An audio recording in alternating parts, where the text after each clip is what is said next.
มันรีวิวรถเนาะพีโน่เด้อพีโน่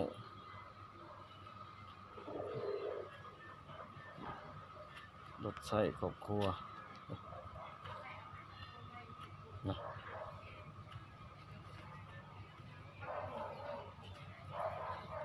รักนิ่มเลยรถใช้ครอบครัวนะเล่นในเมืองเลยเล่นทางไกลสนใจก็มาเบิ่งตัวจริงได้เนาะงามเลยเนาะเดี๋ยวให้จิกจักให้เบิ่งเด้อ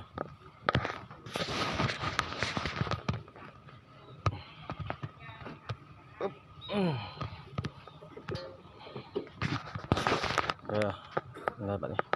มาติดจังเนี่ยมาติดดู